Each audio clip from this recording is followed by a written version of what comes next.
Es un placer darles la bienvenida a este acto en el cual 19 escritores reunidos presentan un nuevo libro. En esta fecha tan especial y allegada a nuestros afectos, el Día del Libro. Antes de ceder la palabra a los integrantes de la mesa, agradecemos inmensamente a los directivos de la Manzana de la Ribera, en la persona de su directora Laura Aquino, creo que ella no se encuentra, y a todo su equipo, Alberto Sisa en especial.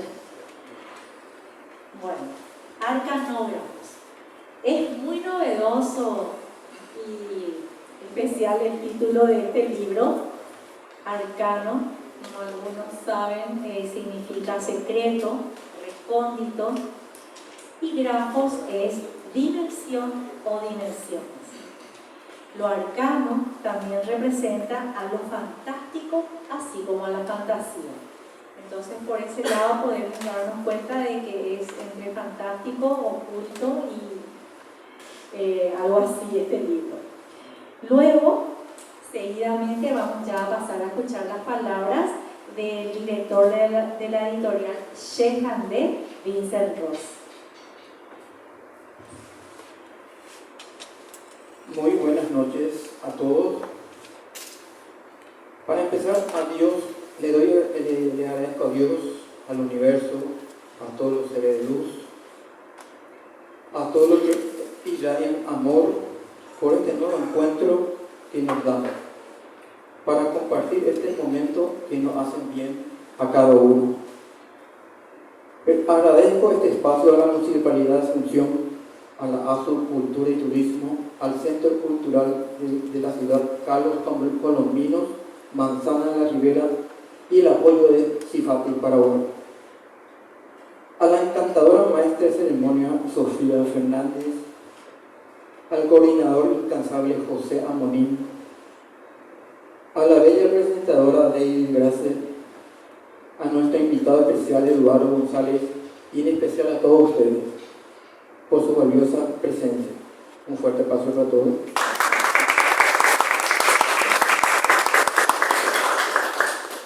Vincent Ross de nuevo, en darme la oportunidad de imprimir sus sueños en papel, es decir, los sueños de 7 soñadoras y 12 soñadores, en el libro de antología fantástica Arcanógrafos, y otro más fuerte aplauso.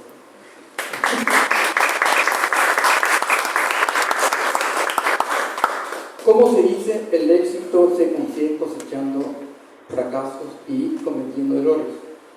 Por eso pido disculpas al coordinador y a todos los integrantes por no cumplir con la entrega del 100% de los libros, con el único motivo que no quiero entregar sueños diagramados mal hechos.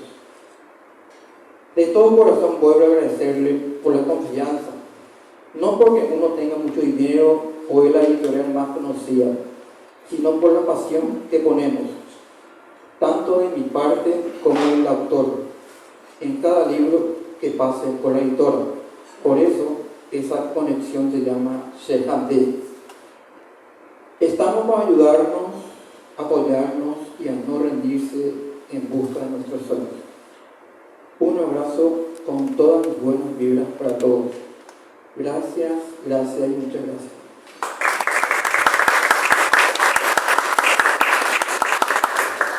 Gracias, Vincent, a vos por siempre apoyarnos. Damos ahora la palabra a Eduardo González, que nos va a comentar sobre una comunidad indígena que está relatada justamente en su cuento.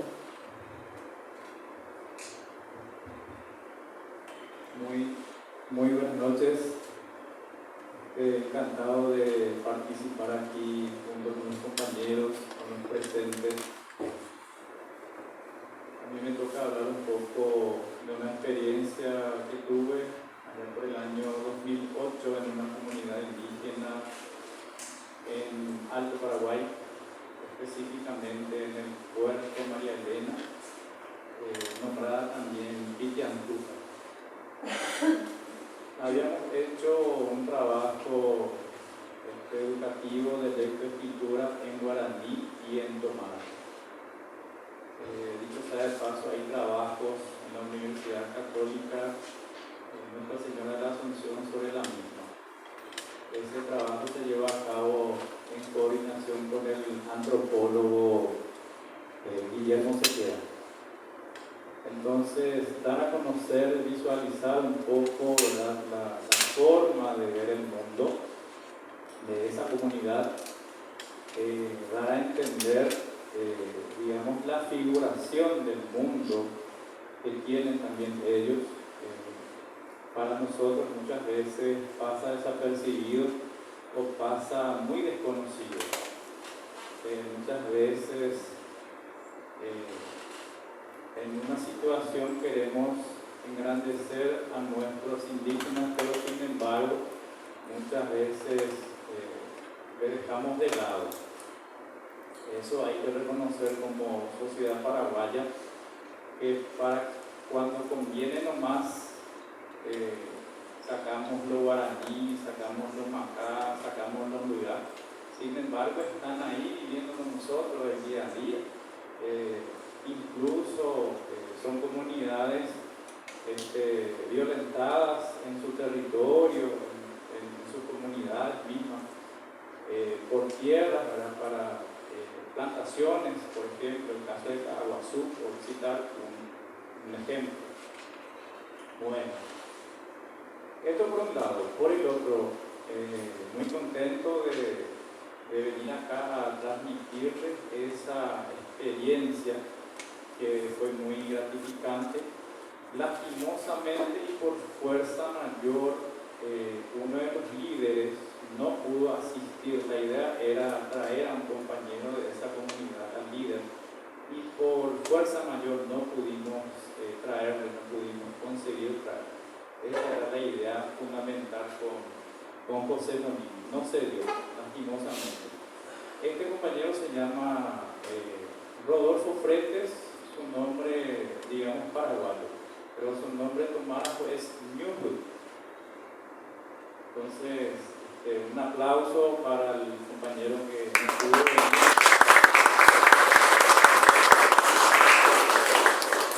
Y decir que él fue mi mentor para poder retratar los relatos míticos de la figuración del mundo de la cultura tomada.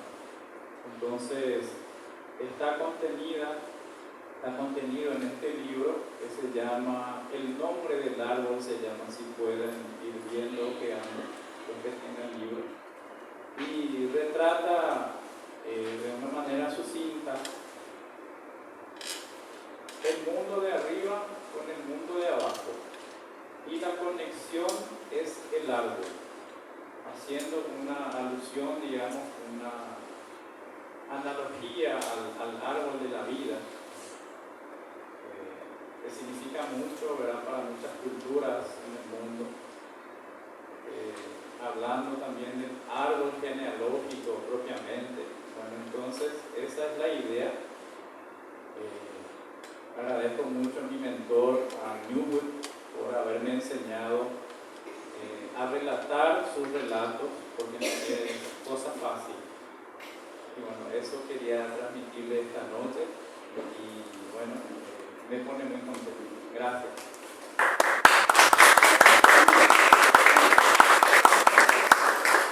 Bueno, gracias Eduardo. Y en este momento hará la presentación del libro propiamente Daily Grace. Muchas gracias Sofía y Eduardo, gracias por testimoniar el valor que tiene esa sabiduría del mundo ancestral, el mundo antiguo de nuestros aborígenes, y que tiene muchísimo que ver también con lo que hoy nos ocupa, que es la literatura fantástica. Bien, me gustaría un poquito hacer una exégesis que también ustedes van a poder leer en el prólogo sobre este maravilloso volumen titulado Arcanógrafos. Este libro es fruto realmente de una cosecha maravillosa de escritores que han venido trabajando ya incluso en varias antologías este género. Y para contextualizar un poco de qué trata la literatura fantástica, es bueno decir que esta literatura es un género de la narrativa en el que se ensancha un misterioso vórtice hacia ese mundo insólito. Normalmente uno espera en una literatura fantástica un mundo real, aparencialista, mimético, que rompiendo de alguna forma esas reglas traslada su espectro hacia lo insólito, hacia lo fantástico. Y esa es la verdadera esencia que entreteje este género, el hilo de la realidad y el hilo de lo desconocido. ¿A qué punto? A que nosotros, seres humanos, nos contagiamos de alguna forma de ese mundo, de esa dimensión alterna, generamos emociones ocultas que quebrantan a veces la calma de esa verosimilitud tan vertical que a veces nos abruma, ¿verdad? Porque el mundo real es así, es una costumbre también, ¿verdad? Bueno, en esta literatura, esas explicaciones en un orden lógico se van a infringir, se va a dar lugar a la sospecha, al suspenso, a tener elementos sobrenaturales en su apelación, al punto de que pudiera generar una serie de disquisiciones en torno a eso fantástico. ¿Pero qué es esto? Normalmente hay muchas preguntas cuando uno va avanzando en la lectura de un texto fantástico. Y entonces queremos saber de qué trata, porque el ser humano tiene una base instintiva, tiene un alma animal que busca saciar su curiosidad. La literatura fantástica tiene eso para el lector, tiene esa seducción. Bueno, y los ilustrados escribas de arcanógrafos ahondan justamente en la profundidad de lo insólito, que vamos a llamarlo arcano, lo oculto, lo misterioso. Allí los arcanógrafos van a generar algo que se llama la extrañeza. ¿Cómo van a lograr la extrañeza? Con criaturas fantásticas, con eventos enigmáticos, fenómenos mágico-realistas, la semilla de lo mítico. Estas son solamente algunas posibilidades de ese gran corpus literario que va creando un efecto en el lector. Los lectores que van a, de alguna manera, abrirse a ese mundo atípico, a ese mundo deconstruido. Entonces, esos sujetos habitantes del cuento, del yo poético, porque Arcanógrafo es un volumen totalmente versátil y ecléctico en sus géneros, van a entrar a ese mundo del sueño. Abierto ese espejismo, van a también establecerse dicotomías de bien y de mal, por ejemplo, de antivalores, pujanzas en torno al destino que a veces marca al ser humano, porque si eso llega a nosotros, también hay un punto en el que se desordena la psique. Entonces sus metáforas, sus apelaciones, sus personajes, sus palabras, todo va a connotar un poco esa fuerza de lo fantástico y también esa fragmentación dual del bien y mal. Quiero referirme brevemente a algunos relatos de arcanógrafos. Ustedes van a disfrutar, obviamente, ya con esa intimidad que requiere un libro, todos los relatos, pero me gustaría valorar un poco y darles una pinceladita quizás de por dónde va la mano en estos escritores. Tenemos un cuento maravilloso, por ejemplo, llamado La oscuridad del olvido, de Carlos Molina. Y en este cuento, por ejemplo, vamos a ver desapariciones insólitas, sucesos que no tienen explicación en torno a una figura femenina, figuras femeninas que van a estar involucradas de alguna forma en esa gran interrogante de las desapariciones. El cuento, por ejemplo, Un momento para la vida y la muerte, de Manuel Morínigo, para ver que se van a debatir dos fuerzas que están personificadas, la vida, la muerte. Este cuento es alucinante, tiene algo lorquiano. Ustedes saben que la literatura lorquiana le da vida a los elementos de la naturaleza, como la luna, el sol. Bueno, aquí Noé le da vida a la muerte. ¿Cómo actuará esa muerte? ¿Cómo actuará esa vida? Confrontadas estas polaridades de una forma dramática, poética, diría yo, porque también hay un mensaje detrás de todo ello.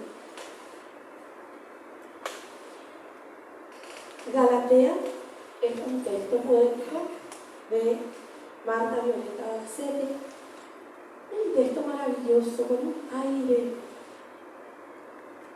antiguo, con una historia también detrás, porque ustedes saben que los poemas de métrica libre pueden recurrir a una técnica que también se llama el prosaísmo, donde se puede volver el poema en prosa. Y Marta domina esta técnica porque ella nos va a contar la historia de un rey que crea una estatua y le da vida. Pero algo va a suceder con trastocar un poco esas leyes naturales, ¿verdad? Porque las estatuas están hechas de un material sólido como el mármol, frío, quieto. Y sin embargo, Marta nos va a mostrar otra arista de la historia. Y habrá que explorar Galatea para saber qué va a pasar si lo supra maravilloso se vuelve muy tangible.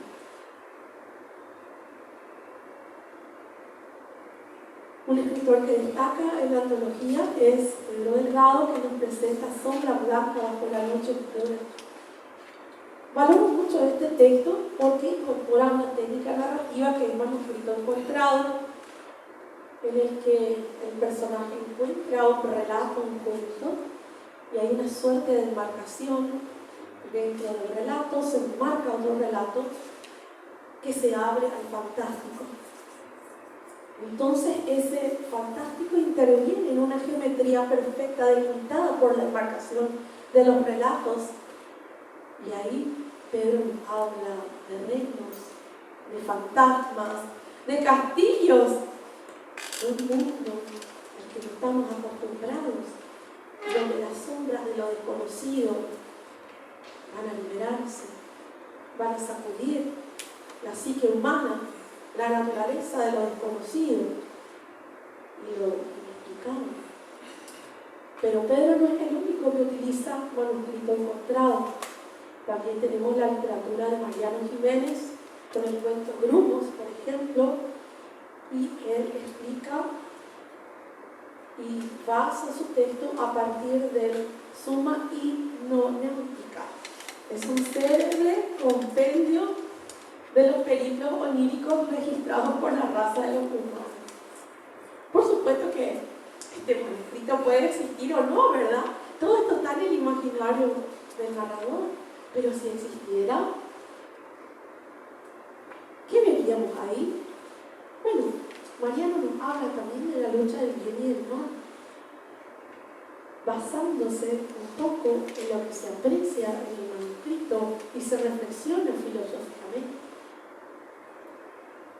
Excelente, son todos los relatos de los arcanógrafos, cada uno en su creatividad, en su espontaneidad. en lo inominado, en eso solemne que perdura a través de las letras. Marcos Bordón nos presenta el texto Metamorfosis. La metamorfosis del rizoma, por ejemplo, que encarna también una dualidad, como habíamos mencionado, la dualidad quizás que confronta ese lado humano con lo salvaje, la bestia, el daño que puede ocasionar, los peligros que pueden suscitar el bestiario, ¿verdad? Los instintos animales, la racionalidad humana. Finalmente, el maniqueísmo nuevamente, el bien y el mal. Valoro mucho el trabajo de Eduardo González, que ha escrito con el título El nombre del árbol, un relato fascinante. Este relato, porque déjame decirte, Eduardo, que tiene algo de místico, de simbólico. Hay toda una alegoría detrás de la figura del árbol. ¿Por qué? Porque ese árbol conecta el mundo de abajo y el mundo de arriba. Preguntémonos, ¿qué es ese mundo de arriba? ¿Es Dios? ¿El universo? ¿Es el colmo? ¿El cosmos? ¿O nuestra conexión con el mundo más allá, que todavía no entendemos y que estuvo presente quizás en un mundo antiguo, en un mundo puro, no contaminado con tantos convencionalismos, y donde quizás deberíamos regresar? Y es que lo fantástico también tiene eso. Lo fantástico tiene toda una representación de lo simbólico, que nosotros lectores estamos obligados a decodificar. ¿Para qué? Para aplicar quizá una enseñanza o quedarnos con una pregunta más allá de la estilística, de los retoricismos. Los arcanógrafos esperan. Uno de los poetas, y también ahora bautizado ya narrador, también es Alberto Sisa, bibliotecario que está recibiendo aquí en la manzana, y él introduce un tipo fantástico que es la ciencia ficción. La ciencia ficción, y también basado de alguna forma en un manuscrito encontrado, que puede llegar a ser oral también ese manuscrito. Él nos va a narrar la historia de cuando un platillo volador, un ovni, ronda el Colegio Nacional de la capital. Y esto fue todo un hito para la época. Fue todo un hito para la época, y según relata el mismo autor,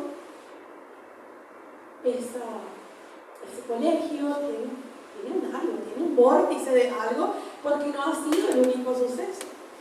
Habrá que pedirle al autor que continúe esa historia, pero vamos a leer que los arcanógrafos han registrado datos ufológicos a partir de esta elocuente visión, de contacto del tercer tipo. Hay varios escritores arcanógrafos que van como dirigidos también a la ciencia ficción, y otros que encaran el fantástico en toda su extrañeza. Rescato el trabajo del Niño y yo, de José Chirife, donde hay un personaje que es un niño. Normalmente cuando uno se proyecta a lo arcano, quizás tiene en la mente personajes muy maduros, muy adultos, magos, qué sé yo. Pero aquí él presenta un niño y seres imaginados. Y ahí habrá que ver cómo será este encuentro. Un encuentro entre el niño y lo que imagina, o quizá al revés, y donde no hay miedo. No hay miedo. ¿Por qué? Porque los niños tan conectados con ese mundo supralógico que en su pureza hasta podrían desarrollar un amor puro, una empatía con un marcianito, con una androidita, con un monstruito. Así es el mundo hoy. Entonces, al descubrir ese relato de José Chiripe, quiero decir que en los mundos fantásticos todo es posible. En los mundos fantásticos, estos existen por sus propias leyes. Hasta su iconografía, su arquitectura se construye desde esas convenciones que quiebran incluso el espacio y el tiempo. Una escritora que tiene muy bien claro lo fantástico es Norma Raquel López, con el texto, por ejemplo, En el cielo. Este cuento me encantó porque los personajes son cucarachas. Son cucarachas que pudieran de ascender al cielo de las cucarachas. Imagínense cómo llegaría la cucaracha al cielo de las cucarachas. ¿Qué tipo de muerte, de purgatorio tendría que enfrentar? Habrá que transformarse en una para saber lo que es la vida de una cucaracha. Bueno, simpático este cuento, pero a la vez profundo en su connotación. Hay como muchos mensajes que se van moviendo, interactuando. Morena Sosa, otra cuentista, otra arcanógrafa, habría que decir, escribe El camión sin chofer. Camión sin chofer es un relato que nos da una sensación de desconcierto. Si alguna vez tuviste piel de gallina, vas a volver a tener con este relato, porque el protagonista observa algo raro en la carretera. Y es que la carretera tiene sus misterios, y quienes manejan los vehículos también están sumidos en mucho misterio, con sus vidas apuestas, con sus sensaciones, incluso con sus desapariciones, con su visibilidad o su visibilidad, con su rostro, porque el rostro de por sí también tiene su extrañeza y lo fantasmal de la carretera. Bueno, Morena Sosa escribe sobre ello, escribe sobre estos misterios. Mercedes Rebaño escribe La Reina Milenia, y en su cuento tenemos un tema maravilloso que es la transformación y el descubrimiento del mundo mágico maravilloso. Ella, la reina, tiene un cambio y va a ser testigo de seres de luz. Seres de luz. Un gran bestiario del mundo fantástico es el mundo angélico, el mundo de los seres de luz que nos cuidan, nos vigilan o que aparecen en ciertos momentos o que generan y nos llevan a su propio mundo. Los seres de luz, el que quiere llamar de ángel le puede llamar ángel o quedarse un poquito en los seres de luz. Simplemente, con toda esa fuerza del fotón dentro de ellos, esa fuerza del bien y del extraño. Juan de Urraza, otro arcanógrafo, interviene en el fantástico, en la ciencia ficción con el cuento El Inmortal. Básicamente trata de eso, de la inmortalidad de un personaje que tiene esta condición, y habrá que ver dónde está, o qué hace, o dónde vive. El inmortal no ha tenido contacto con eso llamamos muerte. Un cuento de ciencia ficción con alto contenido del valor que tiene el tiempo.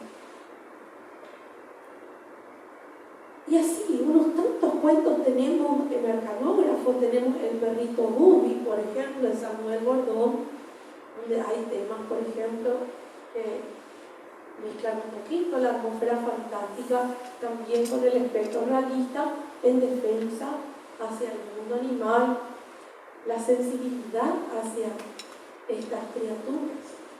Eso es algo que tenemos que preguntarnos también en aras de lo fantástico, porque esos seres están quizás a nuestro raciocinio menor evolucionado que nosotros, puede ser que no sea tan así eso.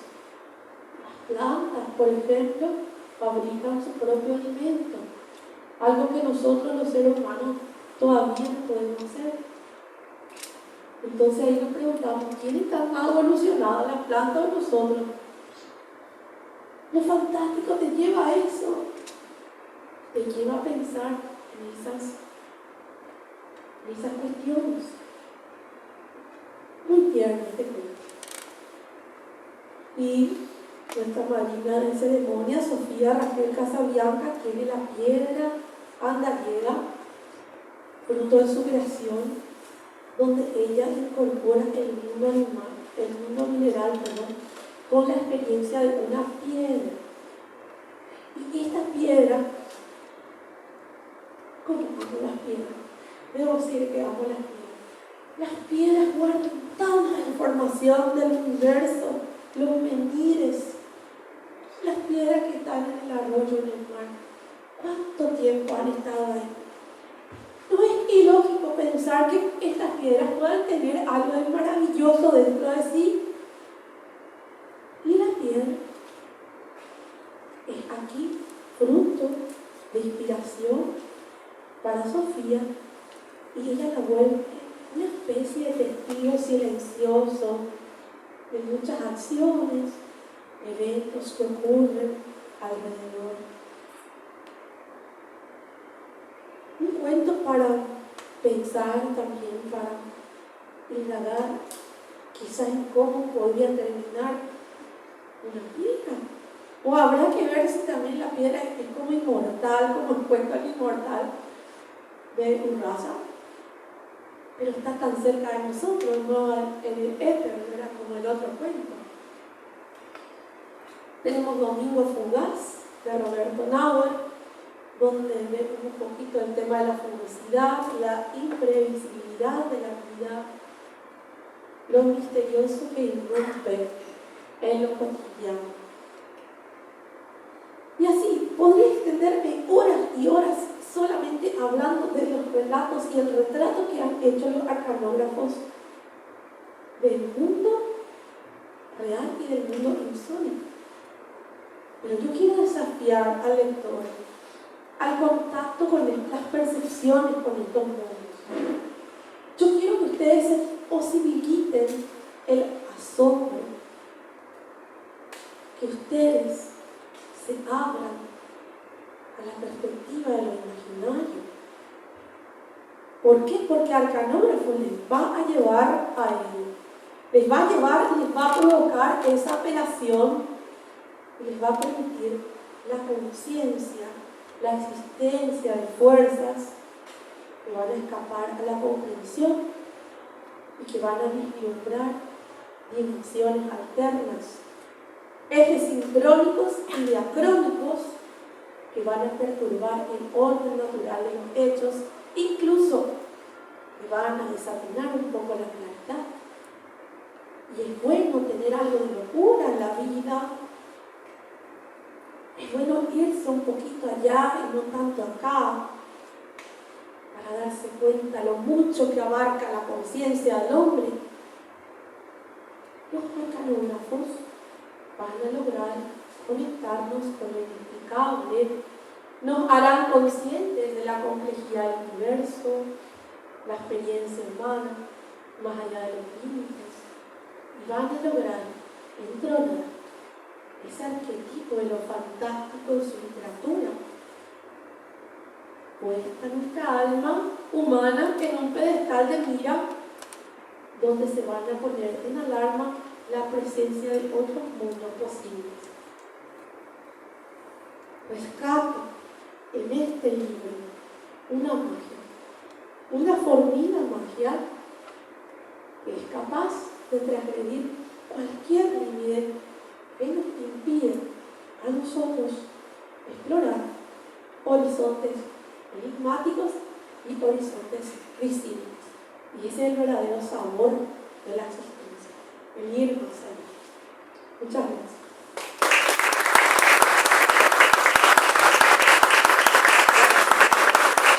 Muchas gracias a todos los miembros de la mesa, a José Boni, que una vez más nos unió a la manzana de la ribera, y ahora para celebrar este grato acontecimiento del Día del Libro y que estamos aquí reunidos dando nuestro aporte, les invitamos a todos a un brindis.